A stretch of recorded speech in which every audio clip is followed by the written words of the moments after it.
What is going on, ladies and gentlemen? Welcome back to Auto Auction Rebuilds. Today, we are back with my new to me 2021 Hyundai Venue that I think I got for a steal of a deal.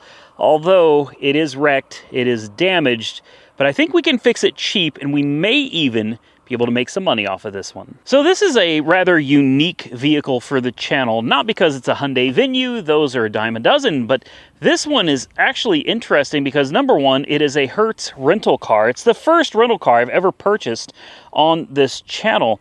Number two, it's pretty badly damaged. She's crippled pretty good. This entire side ran over something very big or at a high rate of speed.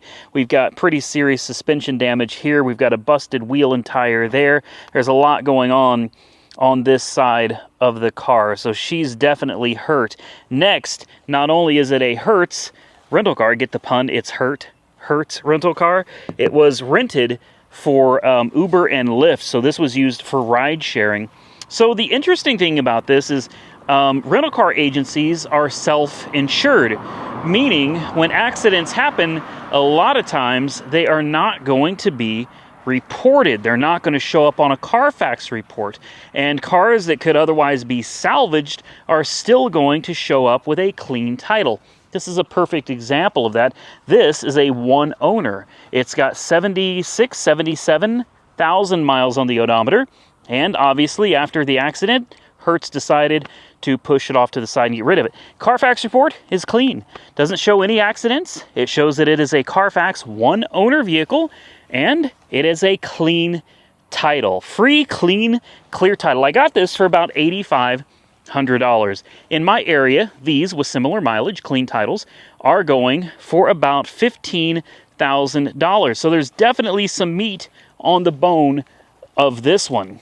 However, it's going to need parts to fix it, right? So why don't we take a closer look at what's going on. In the hatchback here, we have what I assume was the front tire that's now been moved to the back. And you can clearly see that, oh, she took some damage. Oh, man. There's what, ooh, they put some slime in the tire. Yeah, that's going to fix that, right? Yeah, she's in bad shape, guys.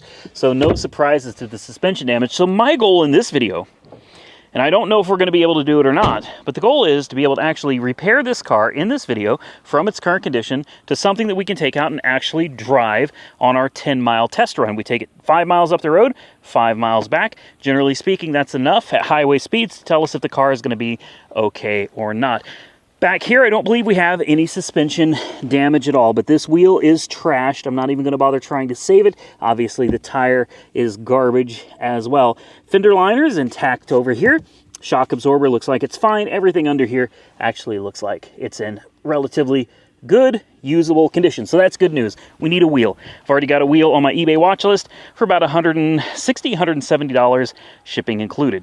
Perfect. Up here, obviously, we need a wheel for this one. Same thing, $150, $160. Shipping is included. We'll have ourselves 2 wheels. We're also going to need 2 TPMS sensors. Those are going to run about $50 a piece, so about another $100 for a pair of TPMS sensors. Tires, probably going to run me about $60 a piece, so $120 for 2 tires. Next, I'm going to put you guys under here, and I want you to see the control arm. She's a little tweaked, guys. I don't know how well that comes out on video, but the control arm is definitely tweaked. The good news is the subframe looks like it's okay. It's just the control arm is severely tweaked. We also have the sway bar end link over here. I don't know how well this is all coming out, but you can tell it's in rough shape, guys.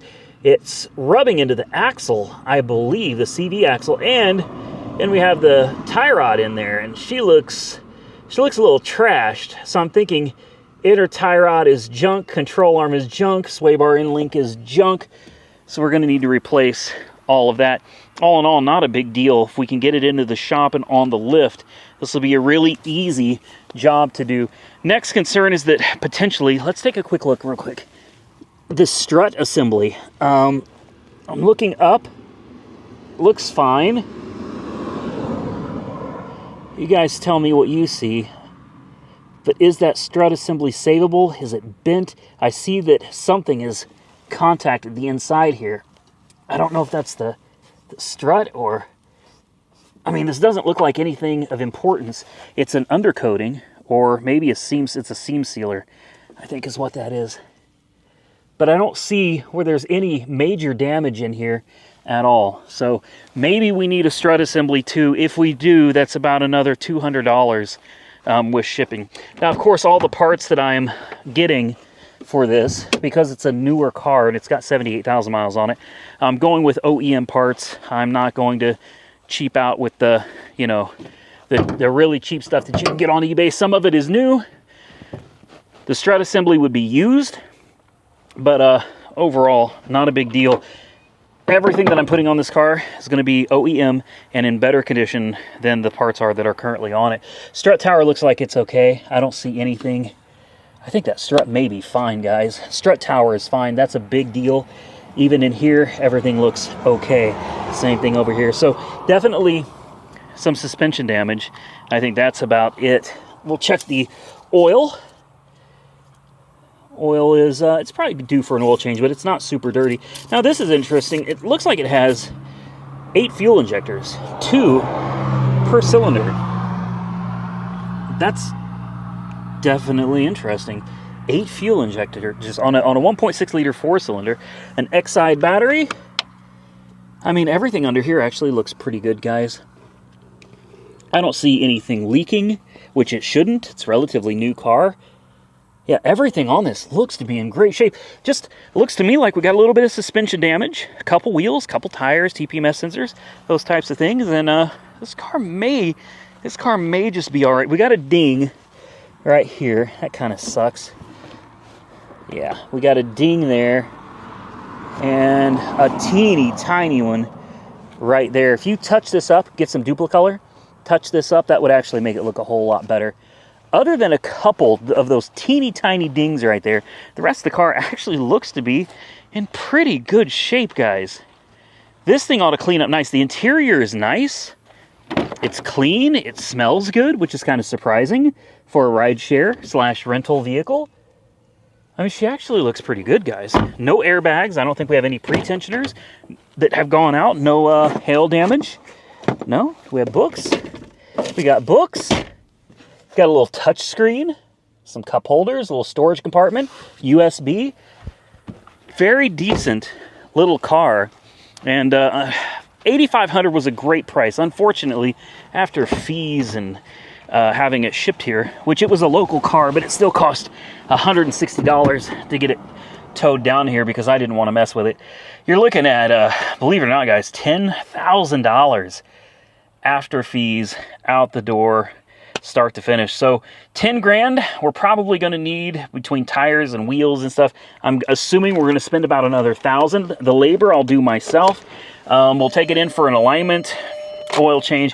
I assume we're going to have around $1,000 into it. So out the door, about $11,000 for a one-owner, clean title, 2021 Hyundai Venue that should be worth somewhere in the neighborhood of $15,000. Now, it doesn't sound like a whole lot of profit, but I mean, honestly, for a newer car, I guess that's not so bad. It runs great. Obviously, we have a warning light up there, and that's probably because it's completely out of gas. TPMS light because, well, that's obvious. Air conditioning works, and it works great. And here's an interesting thing. We have this plate pay thing right here. If you open it up, it's got an easy pass inside of it. You think that still works? you think that we can get some free turnpikes out of this? No, I'm kidding. I've got my own pike passes. I'll definitely be removing this. Oh, that's... Oh, wow. Really? That's on there. I'm gonna have to be very careful with that. Why don't we move it forward and backward, which I've already done, but you guys haven't done it with me. I had to move it into the sunlight. I want you guys to hear this because it does not sound pleasant.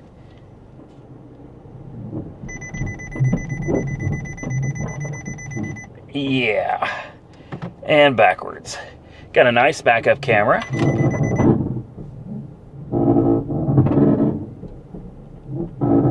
Yeah.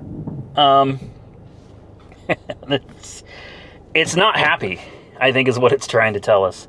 Radio sounds great. I don't know if it's got Sirius XM or any of that stuff, but All menus? Hell, I don't know. Radio, media, phone, Android Auto, very nice. I don't see Apple CarPlay though. Touchscreen seems to work great. Media. It just says no media source available, Bluetooth, audio, USB. I mean, it's a very basic car, and I haven't told Nick this yet, but I told you guys for a while now, I've been looking for something for him. I'm not sure if this is it or not. All the windows work. But, I mean, this is a really cheap, safe, economical, reasonably reliable. What does this button do? I don't know what that button does. Interesting. Lights, traction control, and this must be some kind of lane keep assist, I guess. Yeah, lane keep assist. Somebody had that off. That's nice. And fuel economy. That's another thing. I think this thing gets really good gas mileage. Let's see if we can we run it through it's going to just complain the whole time? About or is it this side? Check brake light. There we go. Oh, there we go. Okay. Over the last 414.5 miles, averaged 34 miles a gallon over 33 hours. My goodness, that's a lot. So there it is, guys. It's a relatively nice, economical, safe, reliable little car for right around 10 grand. Of course, we'll have to add everything up once we're done, but I suspect we're going to be looking at about $11,000 all in when we're finished. And this could be a wonderful little car for Nick if, I don't know, if it turns out to be something that I decide is for him, which I have not decided yet. We could also just sell it, make some money, and go buy something else. This is a quiet little car. The lime green color, I think, really suits it. I think it makes it look so much cooler. So here's what I'm going to do, guys. Now that I've had a look at everything that's going on with the car, I think I know what parts we're going to need for it. It's time for me to go home. I'm going to order the parts, and we're going to come right back, get this thing in the shop. We're going to start tearing it down, putting new parts on it, and then, hopefully, if all goes well, we'll be able to take her out for a spin when we're finished. And we're back. This has actually been, I don't know, 2 or 3 weeks because of a mishap that we had with a part that I ordered. The company on eBay that I ordered this part from, I got this one used, okay? It's a genuine Hyundai part, this control arm here, which is obviously trashed on this one. I got this used because brand new, these things are like $300. Incredibly expensive for, I mean, a control arm. But I ordered the control arm, but instead they sent me a hub. So we have a hub, but I don't believe we need one. So we have one. It's extra. The car that this came off of has about the same miles as this one does, so it shouldn't be any difference. It's off of the same year, Hyundai Venue, exact same car. Ball joint, you can clearly see it doesn't move. All right, that's a solid ball joint. Take a look at these rubber bushings. They look really good. And yes, you're supposed to be able to see through them at the top and the bottom. They're designed that way. Same thing over here. Bushings look really, really good. All right, so should be a good control arm used for half the price. Then we've got genuine Hyundai inner tie rod because I just know it's trashed. We've got a genuine Hyundai outer tie rod. Don't let the bag fool you. I don't know why this is in a yellow bag, but it came in a box directly from Hyundai with the part number on it. Then we have a Hyundai genuine sway bar end link. So I went back with all original parts. I went with new when I could, but also trying to save costs here. This is what we ended up with. So we also had 2 completely destroyed wheels. Thankfully, I went to Walmart. They took those wheels off my hands. I didn't have to deal with them because they were completely obliterated. I got 2 new wheels and 2 new tires. The only problem is well, Walmart made a little oopsie right here. They left a weight. There was a small weight that was attached to this side of the wheel, and when they put it on the tire machine to take the old tire, or no, there was no old tire, to put the new tire on, I'm sorry, these are the new wheels, to put the new tires on, and I had them reuse the TPMS sensors from the other wheels. That weight got caught in the machine, and it just dragged it, man, across this. Now, Accidents happen. I'm not super mad about it. These wheels were like $160 a piece. Walmart ended up giving me the tire install and the TPMS sensors balancing and everything for free because of it. And this is something that's pretty rare these days. The technician that actually did it, he's done a lot of my cars. He's a super nice guy, and he's never messed anything up for me before. He came out and actually apologized in person to me. He felt really bad, and I told him, man, accidents happen. It's not a big deal. Walmart was like, we'll replace your rim if you want us to. We'll buy you a new one. And I said, just don't. It's not worth sweating. All right, the rim's got a little scratch on it. If you really don't like it that much, you could just touch it up, and I'm sure it would be perfectly fine. I bought these tires, brand new. I've got 4 of them. Currently, we have 2 on the wheels. These should not be directional tires. These are Lion Hearts.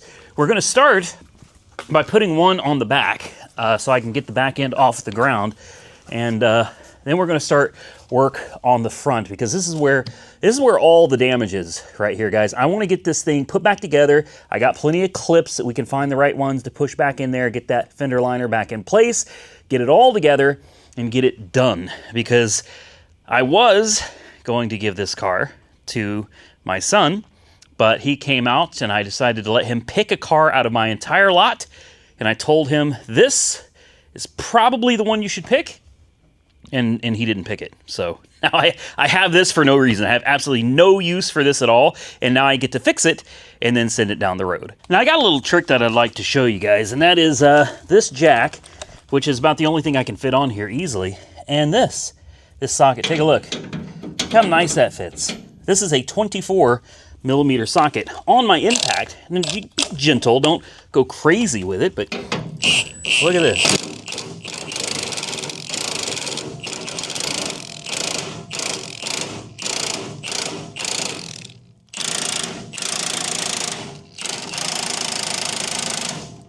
Bingo. I know it's a little loud, but hey, look, wheel is in the air. Everything is good to go. Put a jack stand under it. We can get started on figuring out the suspension problems on this side. All right, time to figure out what the damage is. Thankfully, I got the fender liner back installed. All right, she's looking pretty good. Not perfect, but looks pretty good. The strut does not look like it's bent at all, but look at the sway bar end link right here. It attaches down here to the sway bar, and look at this curve. Okay, let me show you what the sway bar end link actually looks like. It is not curved at all, completely straight. So yeah, that's things are bad. Things are real bad there. And then we have the tie rod end, and as you can see, inner tie rod is damaged. Outer tie rod, it could be okay, but we're not going to chance it. We're just going to go ahead and replace it. So we're going to replace the control arm, inner and outer tie rod, sway bar end link. We're going to hope for the best here. Got my trusty Milwaukee, the big boy. We're going to try to use this to break some... Oh, yeah, simple. That was... It made short work out of that, didn't it? We got a big old hammer here that we can kind of beat on this knuckle with and hope. The problem is it's so far back. It used to be further up, so you'd have more room to kind of bang on this. Well, eventually, if you... Yeah, there we go. All right. Boy, that is that is terrible, guys. Obviously, we're gonna have to get in here. I have to take this boot off, which I don't think is gonna be too big of a hassle to get in there. But next, I think let's see if we can't get this upper part of the sway bar end link off. I got an 18. I don't think that's an 18 though, guys. I think it's a 17. So let me try to get a 17 on there, and then I need to get this lower ball joint off, which is, boy, this thing is all kinds of contorted, man. It's, yeah, right there. I'll bet money as soon as I get this ball joint off and I tap it with a hammer, once this control arm drops, this whole strut assembly is probably going to go ping and fly back. So I'm going to set the camera down and I'm going to focus on this. Trust me, though, if anything interesting happens, I'll be sure to let you guys know. Well, ladies and gentlemen, we're at the halfway point. I got everything out, and let me tell you, boy, was it fun getting this control arm out. This son of a gun right here That was jammed in there, man, because of how folded up that ball joint was. You can see all the tools I got laying out here, man. It's a hot mess. But so there it is. Here's the old one, and here's the new one. That's what it's supposed to look like. Here is the old sway bar end link. Yeah, and here is the new one. Now let's move on to the tie rods. Outer tie rod probably could have been reused, but like, why? You know what I mean? It was in a pretty severe accident, guys. Why? We're not going to reuse any of this crap, right? Here's the inner tie rod end right there. Yeah, that's...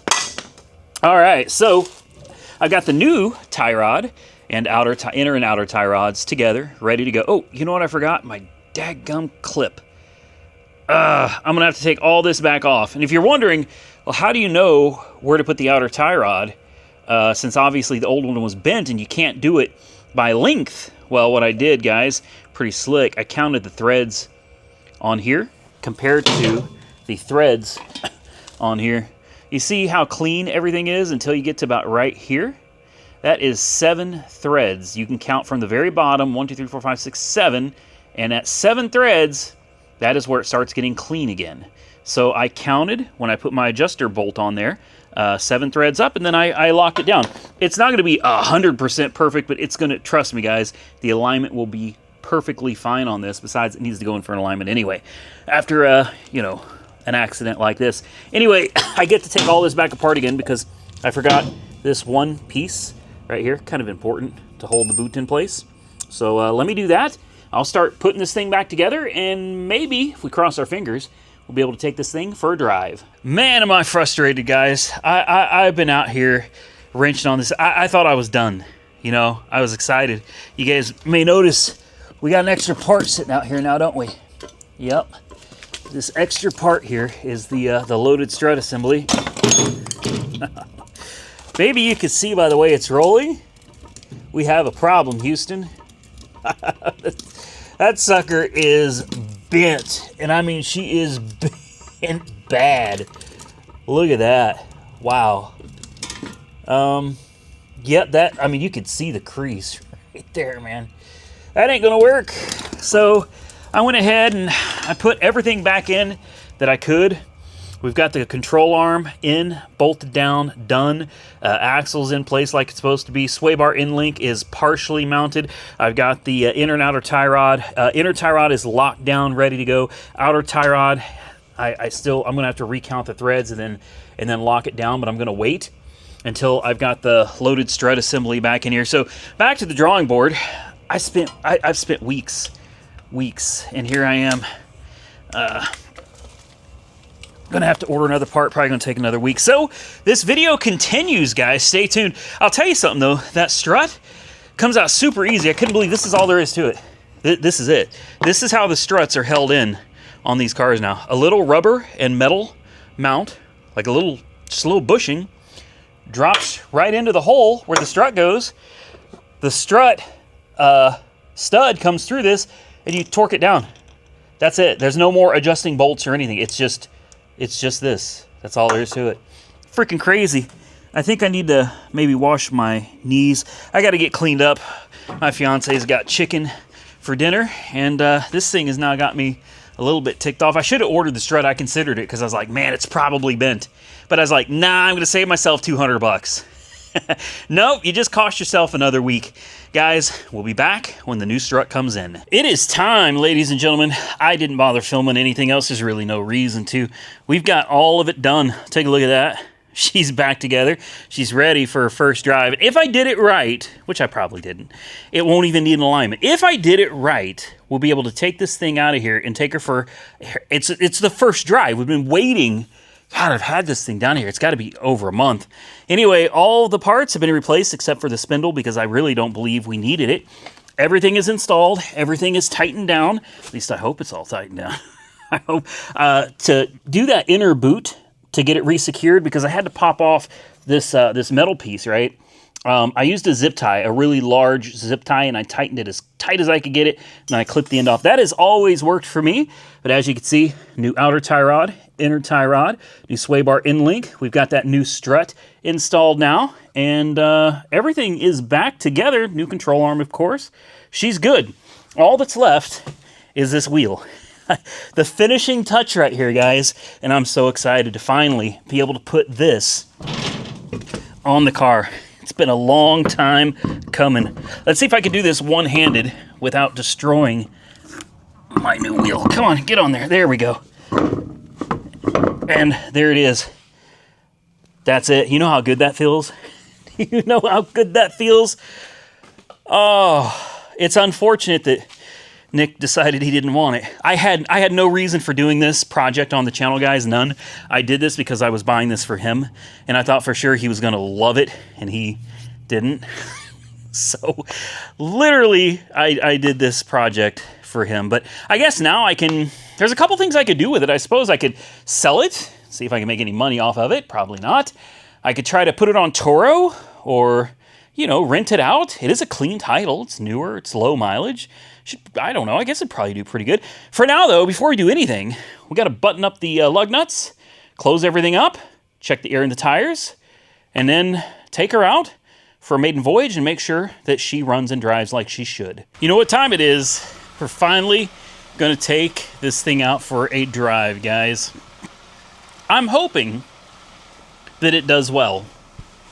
Hopefully TPMS light is still on. That's all right.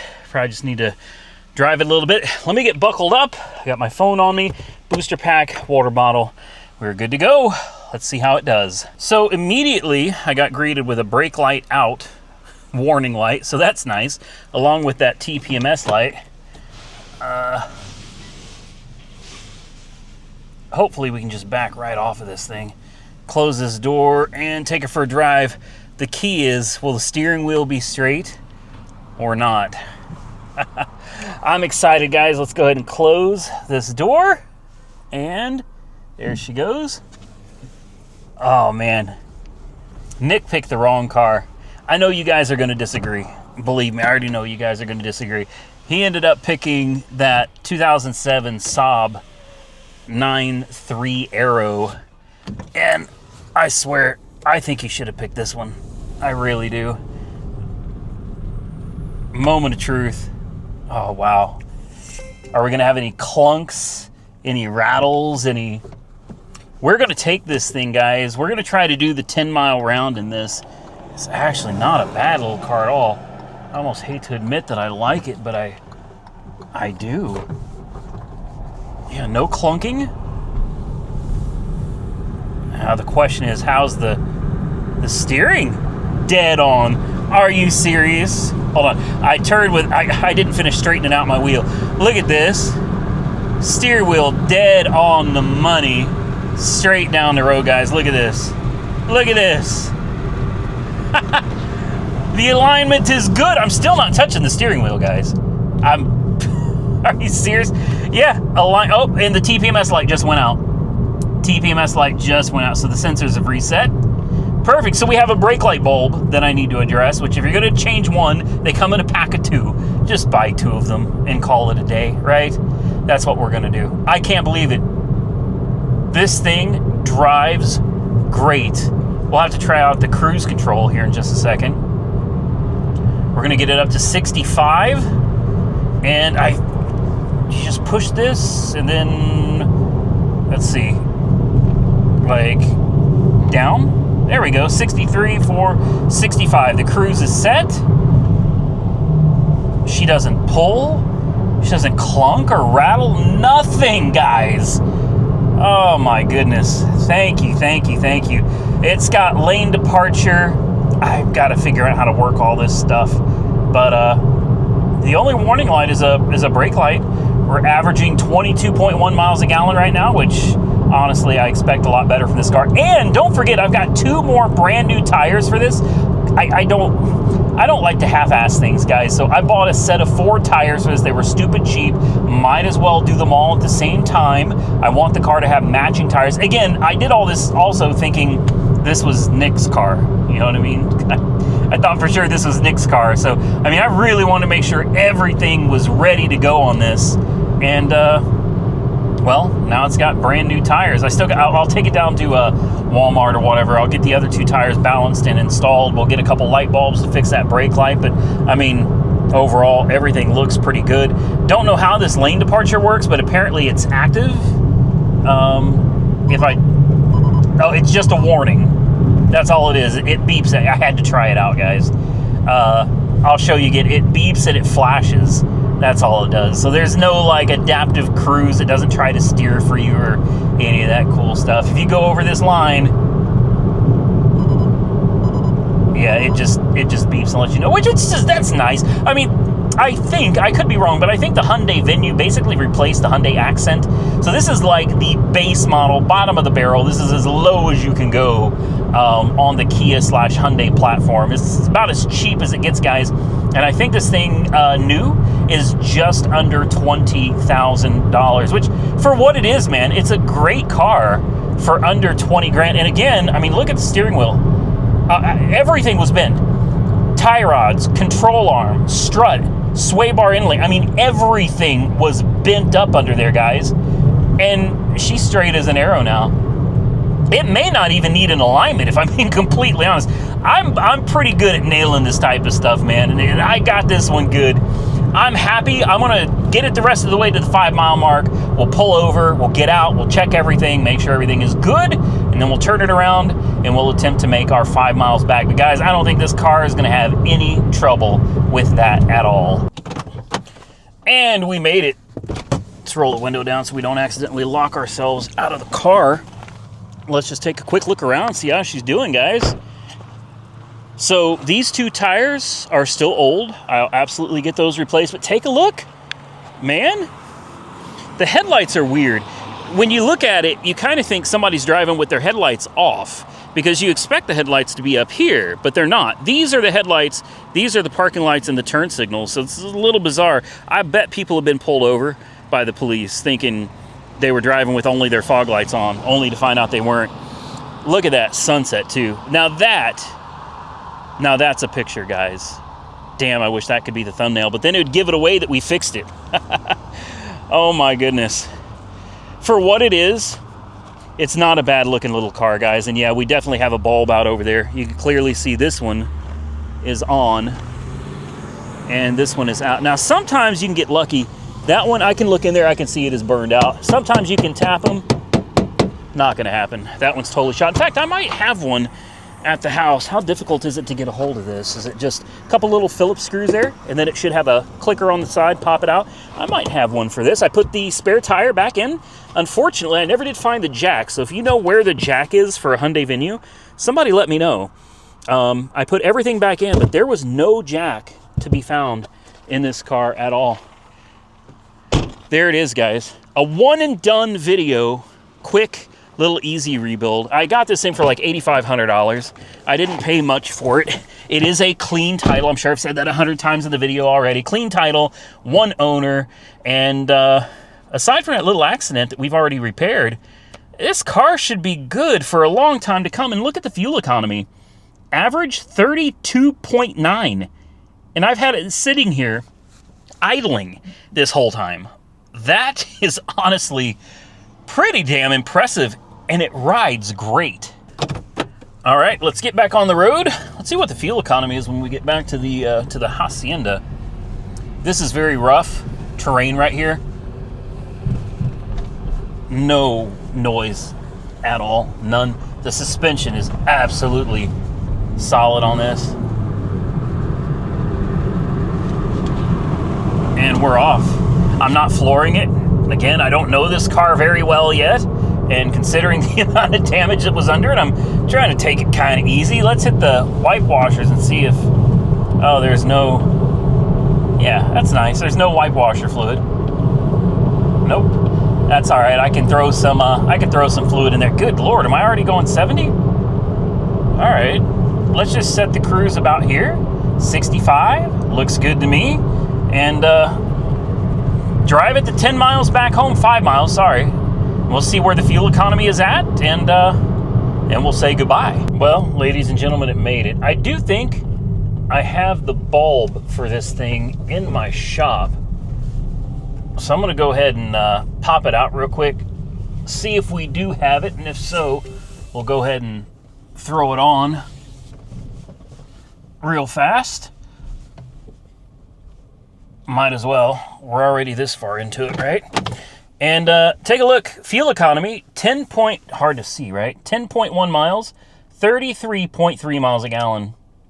That's pretty damn impressive. So I do believe I found the bulbs already here for it. I keep a lot of bulbs in stock because that's one of the most common things I end up needing around here. We're going to fill up the washer fluid, and we're going to hope that it was just low and not busted. I guess we'll find out here in just a second, won't we? And we'll find out if it still works. And we're going to make sure those new taillight bulbs work. There we go. She's full. It held every bit of what I had. Once that foam goes down, we'll be able to close that lid. There we go. It's not leaking, so that's good. And now it's time to see if the lights work. Oh, man.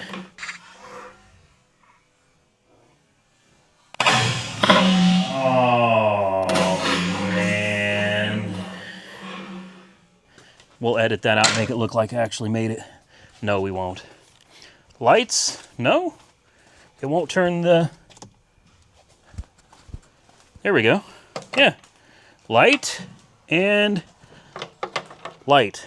Perfect. These things just pop out. There's two screws here, and then there's a little deal in there that kind of snaps this thing into place. So I'll go ahead and button this up. And, well, she should be about good to go then, guys. Now the question is, what do we do with it? Do we sell it? I don't know.